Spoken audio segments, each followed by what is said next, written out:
What's going on, y'all, and welcome back to the channel. I know I've been away for quite some time, honestly. Rephrase. What's going on, y'all? My name's Damien, and welcome to my channel where I basically talk about all things cloud security and DevSecOps and offer career advice as well.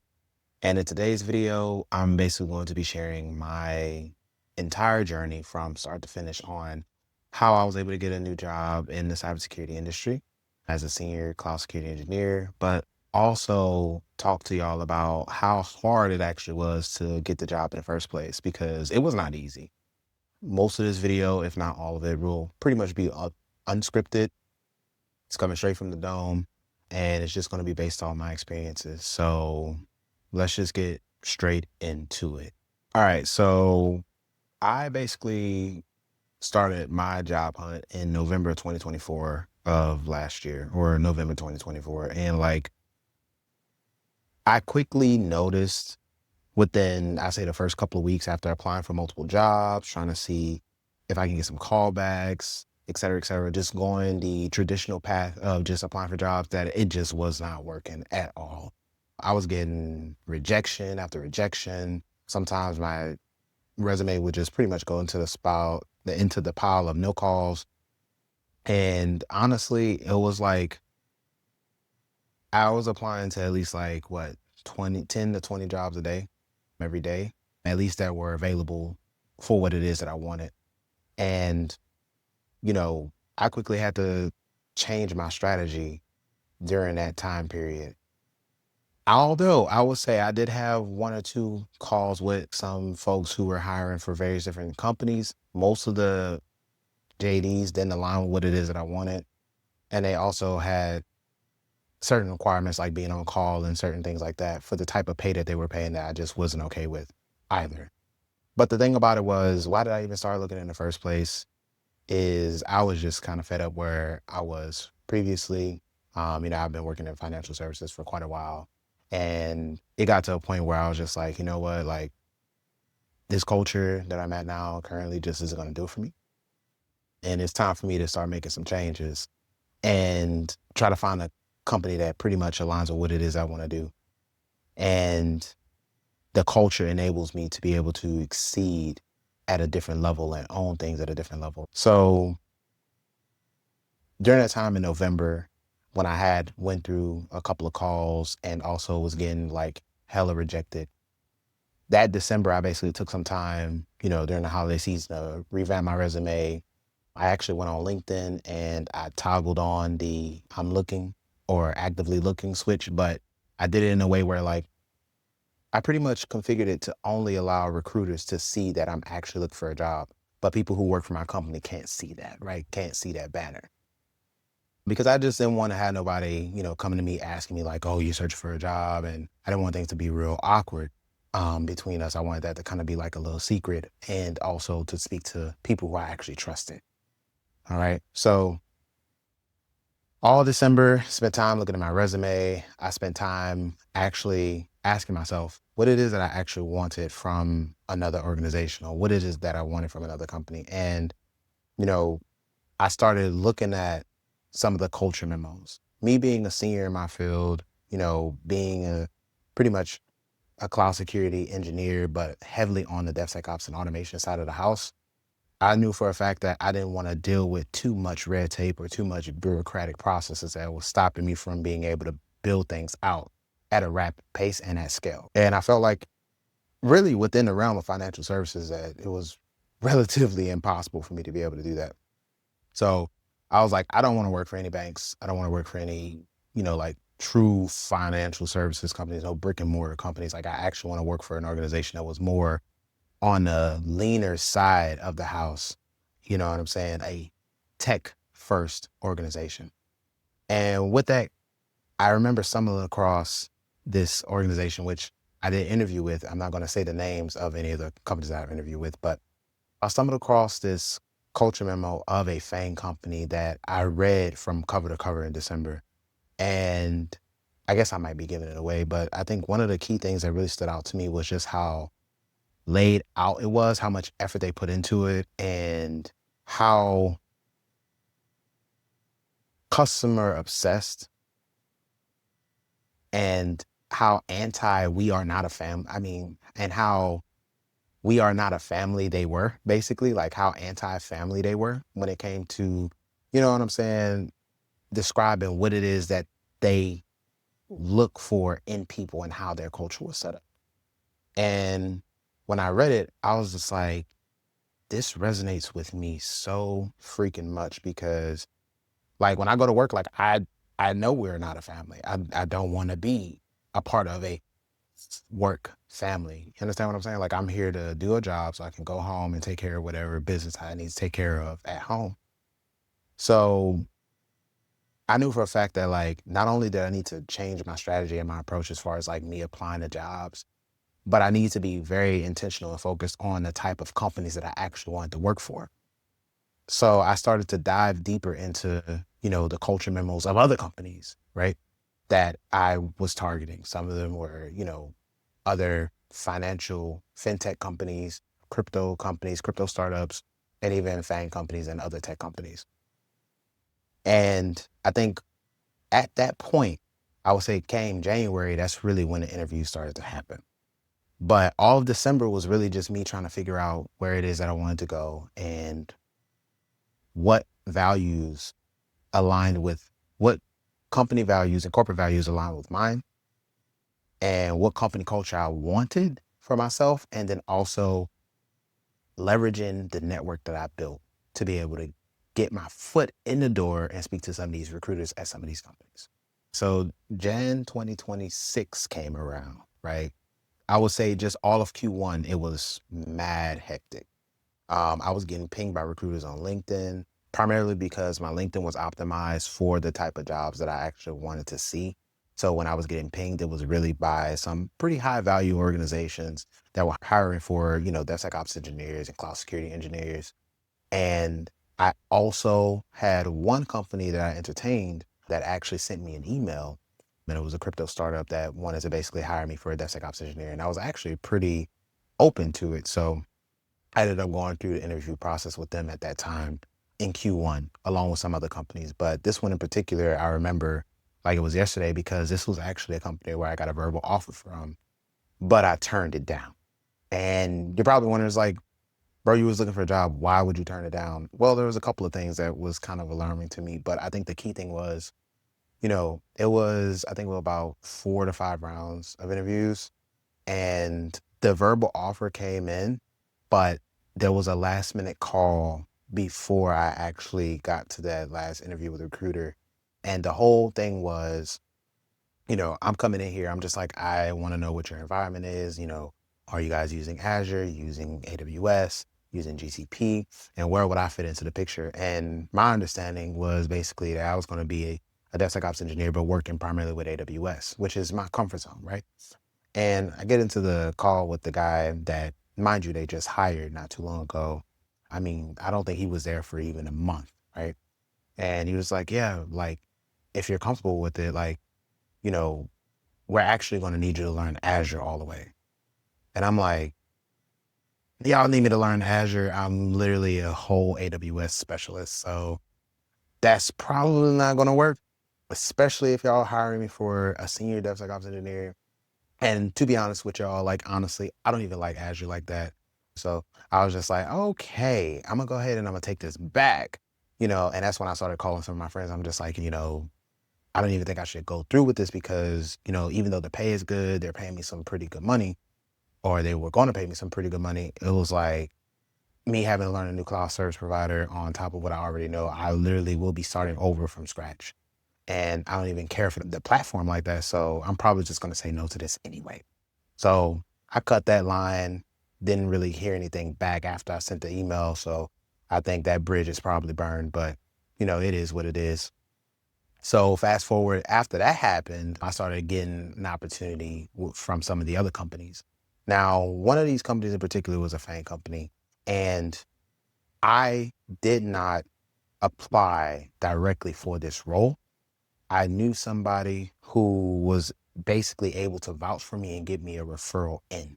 And a lot of the companies that I want to basically talk to y'all about are like my interview experience. I'll let y'all know, like, I basically stopped applying 4 roles for the most part and really leverage my network to get me into some of these organizations, including the one that I'm at now today. So fast forward, get to this FANG company.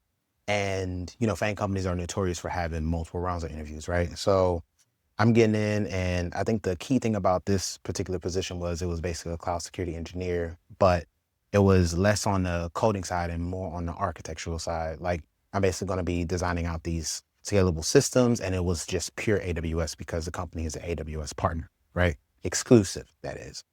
So I get into the interview process. I'm going through it. Me and the hiring manager, we vibing. Like, I'm actually, I'm just like, this is cool. The person who referred me in ended up interviewing me, which was actually a really cool experience as well. And, I think ultimately that company culture memo, when I interviewed with them, it showed in every step of the way, right? The interview experience was completely flushed out. There were no second guesses. I wasn't unsure of uncertain or anything. Like, they had everything laid out to the T. So the interview preparation period for me for that particular company was relatively easy because they had everything so well flushed out. So lo and behold, I get to the end and I get to the final rounds, right? But I was not selected. And the feedback that I got was that my ability to be able to communicate and assess risks within the cloud was just not good enough for the position because it was like an L5 role, right? I went through several modified interview processes with this organization simply because I really, really wanted it, but I just wasn't quite the match or the fit that they wanted because they're very particular about the people that they hire. And that's okay. You know what I'm saying? Charge that to the game. But one thing I learned in particular about tech companies, because I consulted with a friend of mine, and one thing they said was, when you're coming outside of tech and you're trying to get into tech and you're going for a role that is pretty much, that may be equivalent to the role that you're already at, right? And it's more of a lateral move, they may attempt to down level you because the company that you're coming from and the landscape, you know what I'm saying, in which you're able to build, it isn't at the scale that you may be used to, right? Tech companies move at an accelerated pace and they do things in a very different manner. So the shock for me culturally, technically, and in so many different areas, that growth spurt would have been too steep for me. So I was like, all right, bet. I took that back with me and understood that at the end of the day, I'm not going to let that shake my confidence, because if I'm able to get to the final rounds at one of the notorious, like a very, very picky FANG company, I'm pretty sure I can get anywhere else. And that is something that I took with me as I started matriculate through some of these interviews. While I was doing that interview though, while I was preparing for the interview, I was also interviewing for a famous crypto company, Remote First, that is. And to be honest, what was so puzzling about this was both of their culture memos were quite identical in a way, where they're just like, we want the dream team. We want somebody who takes ownership. We want all these different things. You know what I'm saying? We are not a family. Like, you're actually going to work, et cetera, et cetera. So I was like, all right, bet. Like, this is exactly what I'm looking for. So these are in alignment with what it is that I actually want from that company. And I get through the interview, me and the hiring manager, we vibe, and I get through the technical rounds. I start talking to some folks. And the thing about it was, I was an AWS expert, this specialist, but they were looking for someone who had like some deep Kubernetes experience, or somebody who had some GCP experience, right? And my thing was, I was not as comfortable with Kubernetes back then. And I was more comfortable with GCP because I built things in Google Cloud at my previous company. And I'm just like, I'm gonna go in that direction. But I didn't make it through that interview process past I would say, the super day, because my GCP experience was not as deep as they needed to be for this role. And it was also for a senior cloud security engineering role as well. And the numbers that they threw at me, I was like, bro, that's like 2 to 3 times my salary where I'm at now. So I'm like, I'm ready to make this move whenever, however, I'm ready to make this move because I'm ready to get this money. You understand what I'm saying? And also, this company, the crypto company I just talked about, I was referred in as well from somebody I knew in the AWS Community Builders Program. So long story short, didn't get that job, charged that to the game. And then I went on to another company, which I was actually referred in. This particular company I'm about to talk about is I would say a financial services company, but it's a lot smaller than most. And I was referred in by a good friend of mine. And, the role was for like a principal cloud security engineer, essentially. And, you know, this particular company didn't have multiple rounds, right? There wasn't like 5, 6, or 7 rounds. It was like, no, we're just going to have 2 rounds, one with the hiring manager, and then of course one with the team. And then we'll check back with you and we'll let you know if you made the cut. But the difference between this one and the other ones was that I actually had a homework assignment, right? That was due by the time I had the interview. So I had about a week to basically put together this architecture diagram of how I will basically build up defenses in the cloud and present that to the leadership on a call. And I got there. It was about an hour or so. I presented my findings. I presented, how we'll go about doing things in the cloud, how we'll architect and defend different things, and so on and so forth. And I thought it was a good interview. You know what I'm saying? I think this experience was very straightforward, but I felt like, I would say by the 45-minute mark in the interview, I knew I didn't make the cut because I think everybody was pretty much detached, a little disinterested. And that was just the vibe that I was getting, right? But the thing about it was, after that, a couple of days later, I got feedback from the hiring manager that I've never gotten back from anybody else. And that was pretty much a detailed description or synopsis of why I didn't make the cut and what it is that they were looking for. And it was pretty much like 2 to 3 paragraphs long in an email. The best feedback that I've ever gotten for any company that I've ever done, it was from this company, and me and the hiring manager are still in touch from this day. And that was one thing that really like changed my perspective, because most of the interviews that I've done so far, and I'm pretty sure you guys have done this too, is that even when you're seeing in this field, like it's very difficult for you to get real feedback from people that's just not a one-liner. You understand what I'm saying? And I'm like, if you get to a certain point in your career, there should be an expectation that hiring managers should have to give you feedback that is actually actionable, that lets you know exactly what it is that they want and why you didn't make the cut. And this person did it exactly that way. And it was just mad respect for me across the board. So that's what, maybe 3 or 4 companies that I talked about right now. So at that point, that's pretty much like end of Q1. It's like end of March, early April. And I'm pretty exhausted because the issue that I was going through was I had to maintain not only my full-time work schedule, but also interview with these companies on the side. And when you're going through multiple rounds of interviews for multiple different companies, like it's mentally, emotionally, and physically taxing on your body, especially when you have to keep up with everything else. So I took a break. And while I took a break, I was doing some reflecting on like all the companies that I interviewed with, all the people who really helped me get to a certain point. And I was like, you know what? I know for a fact that I'm going to leave this company, the company I was working with this year. It's just going to take me a little bit more time to get there. So I took a little break and I started to just continue networking, right? Continue building relationships, continue talking to recruiters.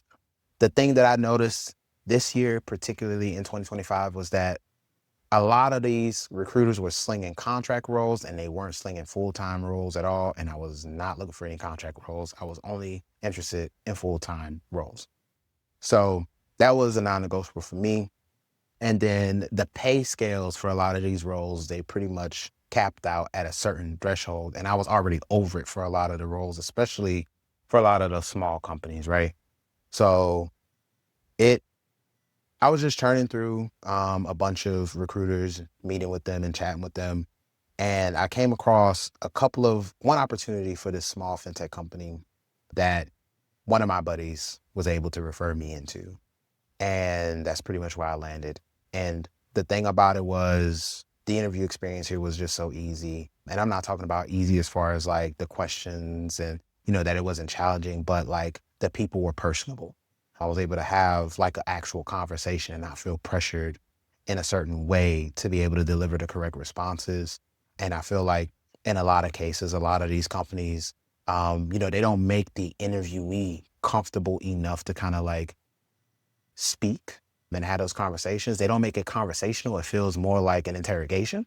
And I got that a lot when I was interviewing with some of the other companies that I mentioned earlier in certain interviews, of course, not all of them, but certain ones.